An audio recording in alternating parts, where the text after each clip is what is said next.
Lep pozdrav znova po desnem pasu, z mano je Goran Živec, lep pozdrav in hvala, da nas dogostite v Kozini. Ja, lepo pozdravljeni.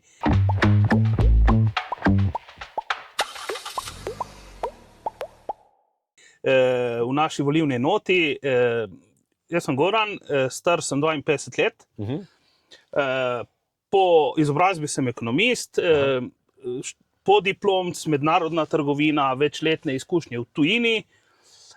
Imam svoje podjetje, od leta 2007 se ukvarjam z gradnjo telekomunikacijske infrastrukture na podeželju.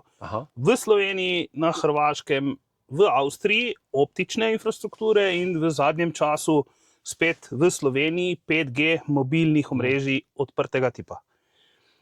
Tako da jaz delam precej v terenu, ker za postavljati infrastrukturo itak je treba delati v terenu. Poznam do podrobnosti težave, ki jih ima Slovenija v primerjavi z drugimi državami na področju gradnje in na področju upravljanja prostora. Poznam prednosti, ki jih ima Slovenija v primerjavi z drugimi državami, ki jih ne izkorišča, se pravi ta njena majhnost bi nam omogočala fleksibilnost, ki bi jo Evropa dopuščala, pa mi bi jo lahko izredno izkoristili, nam v prid pa je ne izkoristimo. Sem občinski svetnik, zdaj že drugi mandat v občini Komen. In tako da tudi z tega vidika poznam lokalno problematiko. Odločil sem se pa, da grem tokrat v tekmo, bom rekel, v bitko, v soočenje na enem višjem nivoju, se pravi v državni zbor. Zaradi tega, ker mislim, da te izkušnje, ki sem jih jaz zdaj nabiral 20 let, še več, oziroma 25 skupaj z delom, ki sem ga imel prej v tujini, bi lahko zelo, zelo s pridom uporabili pol tudi v Sloveniji. Zdaj ste tudi član Kmetijsko-gozdarske zbornice? Ja, sem član upravnega odbora in sveta Kmetijsko-gozdarske zbornice, zdaj v zadnjem sklicu. Seveda član foruma za kmetijstvo in podeželje. Aktiven tam na zbornici v preteklem letu zelo, ker pač so nas sile razmer prisilile, da smo bili skozi na nekih okopih. Tisti, ki ne vejo, nenadoma lani spomladi so nam objavili javno razpravo sveženj 7 s kmetijstvom povezanih zakonov, od zakona o gozdovih do zakona o varni hrani, pa o dobrobiti živali, pa vse skupaj na kupu, pa pričakovali, da bojo v enem mesecu to sprejeli. In takrat je potem nastala ena huda, velika akcija Kmetijske zbornice in ostalih nevladnih organizacij z področja kmetijstva, ki smo se aktivirali in potem peljali ene postopke pogajanj. Na nekaterih zakonih smo bili uspešni, na enih drugih zakonih je bilo pa preveč očitno, da je indoktriniranost ljudi, ki so to pripravili, tolikšnja, da niso pripravljeni poslušati nobenih argumentov. Zdaj, tudi si ravno prišel iz pogajanja z ministrstvom, kako to izgleda. Zdaj, mogoče našim gledalcem opiši, to je gromozanski sektor, bi lahko rekli kmetijstvo, ni pa v bistvu ni posluha z druge strani, kako bi lahko rekli. Jaz se včasih smejem, jaz, ko sem študiral mednarodno poslovanje, so nam z menoj rekli, dajte se vprašati, kakšno definicijo imajo oni, nasprotna stran, o tem, kar vi mislite, da počnete. In zdaj, v zadnjem letu in pol ima Ministrstvo za kmetijstvo en tak pristop, oni pozovejo k sodelovanju, vendar je za njih definicija sodelovanja to, da poslušajo, kar imamo mi zapovedati, in nič od tega ne uporabijo. In potem to celo v medijih razglasijo, da to je sodelovanje. Moja definicija sodelovanja je nekaj drugega. Bom rekel tako, danes je bil en tak dolg sestanek, se pravi skoraj 3 ure namesto 2, imeli smo 15 točk, obdelali smo 2. Zdaj upam, da se bo počasi tudi z tega kaj začelo premikati. Gre seveda za zahteve iz protesta kmetov prejšnji teden. Jaz sem imel že dobre občutke, tudi ko smo se pogajali za zakon o gozdovih, kamor sem jaz bil vodja pogajalske skupine in podobno, vendar se pol ti občutki ne vedno prelijejo neke konkretne rezultate. No, tako da, dokler ne bom videl, kaj se bo iz tega izcimlo, ne morem reči. Tako ne, se pravim, ta definicija, kaj je sodelovanje, je očitno, bom rekel, vse ni nič čudnega, ne, je definicija tega, kaj je svoboda drugačna, je definicija, ne, se pravi, bistveno bolj pomembne pojme imamo v definiciji različne, kot trenutno vladajoča stran. Ne.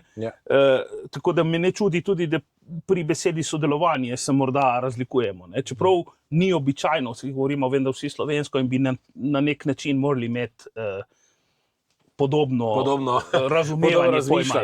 Ja. Zdaj pa mogoče, da se osredotočijo malo na lokalne teme. Ne? Prej ste me povedali, to nisem vedel, čisto novi podatek, da ima Sežana največ tujcev po procentu od vseh slovenskih občin. Ne? Tako je. Zdaj naš volilni okraj sestavljajo občine Hrpelje, Kozina, Divača, Sežana in Komen, se pravi Kras in en del Brkinov. Največje naselje je Sežana. Sežana je mesto z največjim procentom priseljenih v Sloveniji. Po številu ne, Sežana je majhen kraj relativno, ampak vseeno po številu je to največji procent, kar sicer povzroča zdaj ene težave z integracijo, ker ko se pojavi ena taka koncentracija, bom rekel, kulturno drugačnih, je potem tukaj malo težave z integracijo, zaradi tega, ker integracija se dogaja, spet definicija, kaj je to integracija, ne, po mojem razumevanju, da se prišleki prilagodijo prostoru, kamor so prišli.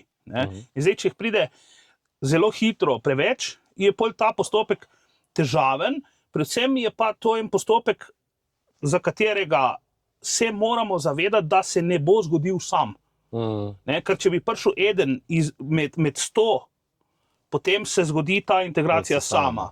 V takih primerih, kot je Sežana, recimo Kranj ima podobno zgodbo, ne, je očitno, da bomo morali sistemsko sprejemati neke ukrepe, da se bo ta integracija zgodila. Zdaj konkretno v Sežani so to ljudje, ki jih rabimo, jih rabi gospodarstvo, jih rabimo, se pravi, to so ljudje, ki so niso nelegalni. To so legalne migracije. Tako, ne, to so delavci, ki so prišli sem iskati eno drugo življenje, s tem, da tudi oni ne pričakujejo, da bo tukaj nastala njihova država. Oni so sem prišli zato, ker je v Sloveniji bolje, kot pri njih doma. In tudi oni si v resnici želijo, da bi tukaj ostala Slovenija. To, česar se v Sloveniji ne dogaja, je pa, da bi Slovenija organizacijsko, sistemsko pristopila, da bo take večje koncentracije pravilno vključila v svojo družbo. Ne? To je pač en tak problem, izziv, bom rekel, ni nerešljiv, ti ljudje, jih poznam veliko, so dobri delavci, so prijazni ljudje, imajo željo, da bi tukaj živeli v sodelovanju in v sožitju, vendar v tem trenutku manjka na strani Slovenije, na strani lokalnih skupnosti nek organiziran napor, ker bo potrebno vložiti neko delo, nek napor, da bomo te ljudi lahko prav sprejeli v našo družbo. No? Točno tako. Ne. Zdaj vidim, da se tudi ogromno, tukaj ravno v Kozini, ne, da se ogromno gradi. Ne. Zdaj infrastruktura se v teh krajih podoba, ali bi še bilo potrebne večje decentralizacije, pa smo bili slučajno prišli nekaj, ker se nekaj dogaja. No, jaz moram reči, da se v naših koncih kar dogaja. Glavni manjki niso, bom rekel, na fizični infrastrukturi, vsaj po mojem mnenju, so recimo na opuščanju nujnih služb za populacijo, se pravi, da se naumikajo pošte, da se naumikajo banke, da se naumikajo ne samo banke, celo bančni avtomati, da ni javnega prevoza.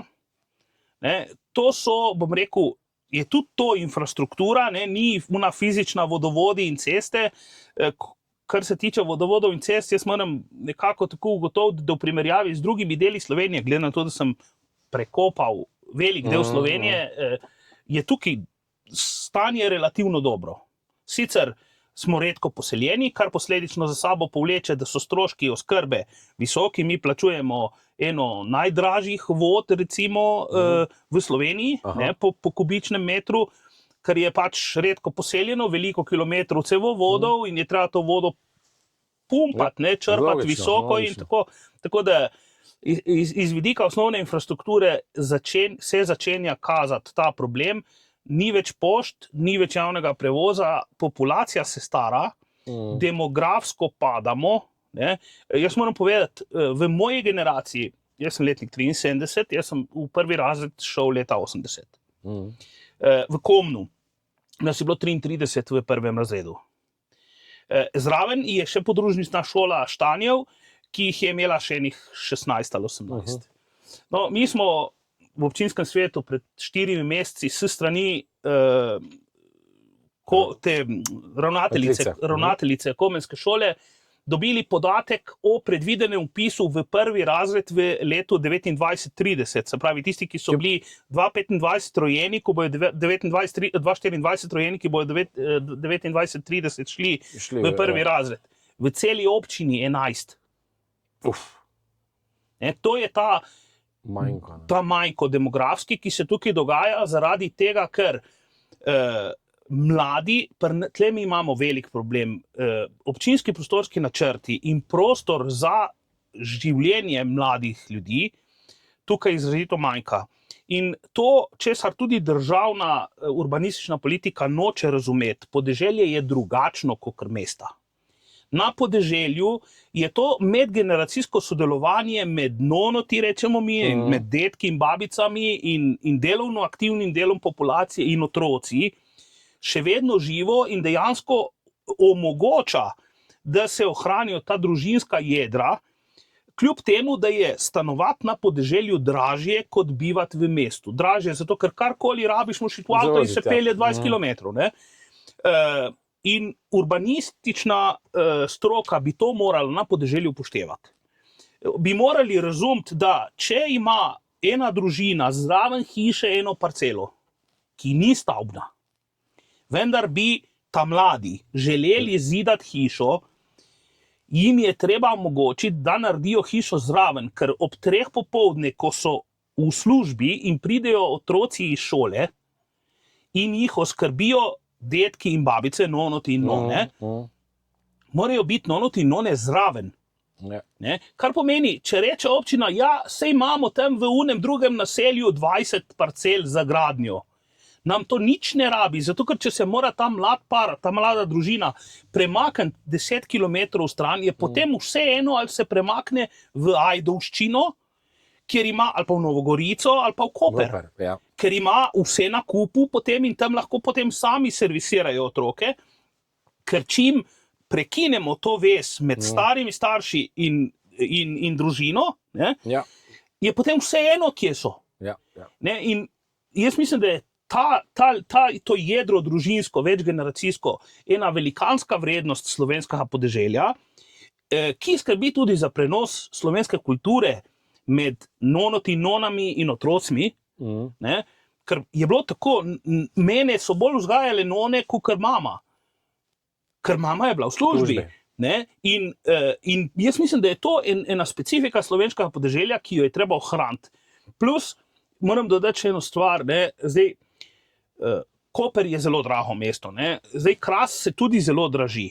Ne, mi imamo tukaj zraven Trst, Trst je 200 000 prebivalcev, sicer je demografsko ogrožen, ampak tisti, ki se želijo umikati z mesta, se umikajo na Kras.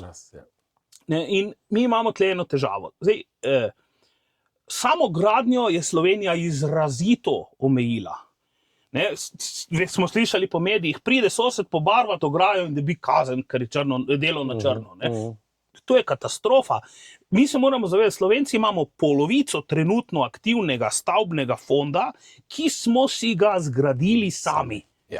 Nam ga niso gradila gradbena podjetja, so ga gradili sosedje med sabo z udarniškimi akcijami in z betoniranjem čez soboto in nedeljo. In živimo v tem stavbnem fondu in s tem stavbnim fondom ni nič narobe. Vendar danes, zadnjih 10 let, je bila sprejeta vrsta zakonodaje, ki nam to onemogoča. In o tem nobeden ne govori, nobeden ne reče, dajte sprostiti samo gradnjo. Zato, ker če se dobi ena ekipa 5 mladih, kot si ti, recimo, ne, v 5 si v par mesecih zgradite vseh 5 hiše.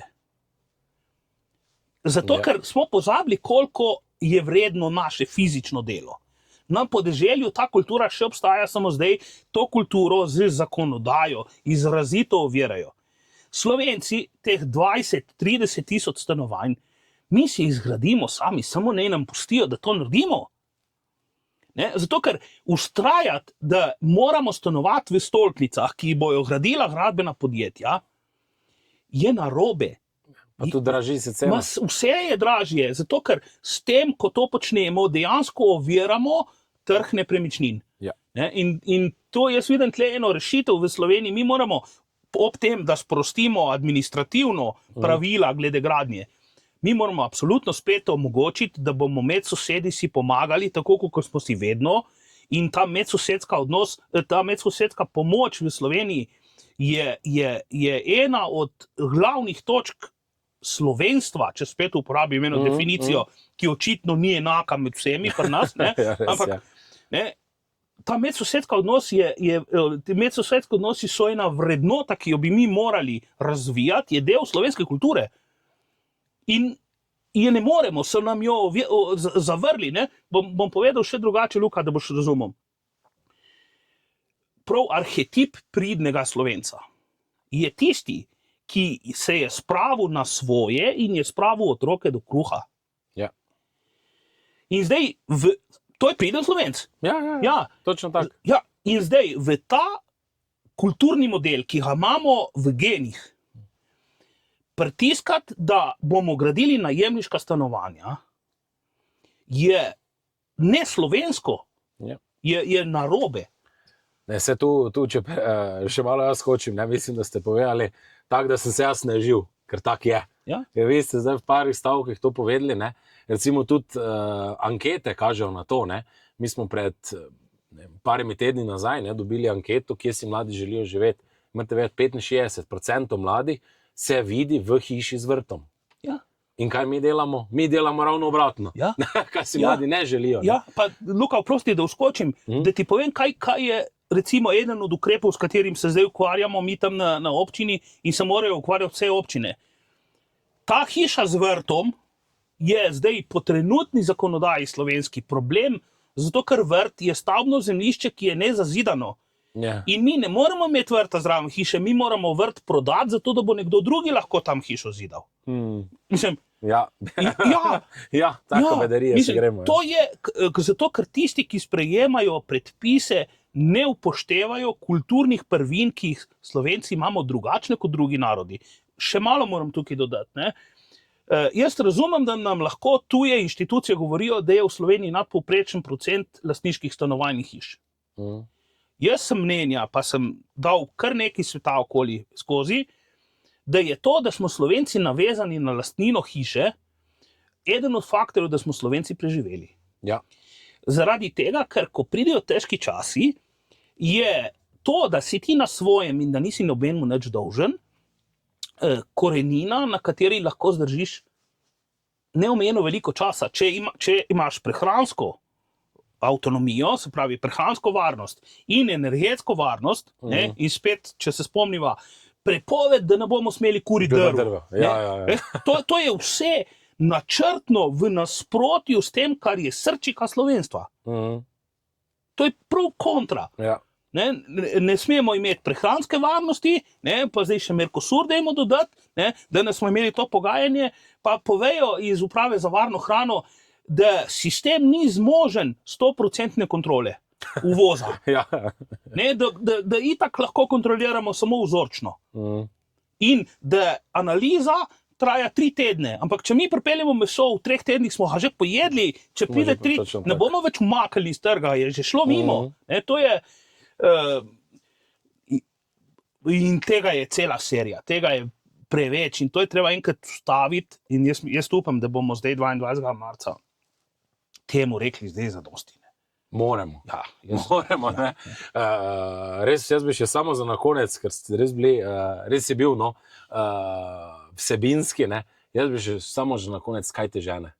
Kaj te žene, da greš to, jaz vidim to energijo, mene si dan skupaj. Tako da jaz res upam, da jaz verjamem, da bojo to ljudje prepoznali, no, ker to rabimo. Ne. Rabimo fajtere, ki so se pripravljeni boriti, ne, in to je največ, kaj šteje. Ne. Luka, zdaj bom povedal tako, ne. Eno življenjski moto. Ne. Moj nono je bil kovač. Aha. In je imel take življenjske nauke. In je rekel, veš, največji greh v življenju je biti len. Ja. Ampak, veš, ker je bil praktik, je rekel tudi, zdaj ti bom povedal še, kaj pomeni, oziroma kako boš vedel, kdaj si len. Ne? Kako veš, ali si len ali nisi. Ne? Pravi, če nisi len, boš naredil vedno vse, kar bi lahko. Se pravi, se ne boš ustavil preden, boš naredil vse, kar bi lahko. Ne? In od tukaj naprej je pol samo še en korak, da prideš do tega, kar mene žene. Kako boš gotovil, da si naredil vse, kar bi lahko? Naslednji dan moraš narediti več, kot si prejšnji. Ker dokler ne boš prišel do roba, do maksimalno, da ne boš mogel več, do takrat ne boš vedel, da si naredil vse, kar bi lahko. In jaz upam, da bo temu sledilo dosti Slovencev, zato ker zdaj je cajt, ne moremo več pustiti in ne moremo več pričakovati, da bodo namesto nas drugi delali družbo. Za ustvariti družbo je potreben trud ljudi, ki so v družbi. Če prepustimo, da družbo delajo drugi mimo nas, potem nimamo pravice, da se tožimo, da ni v redu. Ne, vrhunsko si povedal. Res, jaz bi mogoče se samo za na konec, ne, ker smo res bila tako dobra. Ne. Prav se spomnim, to, kaj smo zdaj vse govorili, na en vers, ki sem bil na kulturnem prazniku, ne, v mojem okraju v Kunguti, ne, in en gospod lepo rekel, ne dati otroku krila, dajmo jim korenine. Ne. Ja. In jaz mislim, da to je bil celotni najmen pogovor. Ne. Dajmo jim korenine in to močne. In iskrene čestitke, ne, za danes pogovor, ker je res bilo dobro, pa ne rečem to vsakemu, da je bilo res dobro in jaz verjamem, da se vidimo v Državnem zboru. Jaz bom naredil vse, kar je v moji moči. To je to, do roba. Do roba. Ja.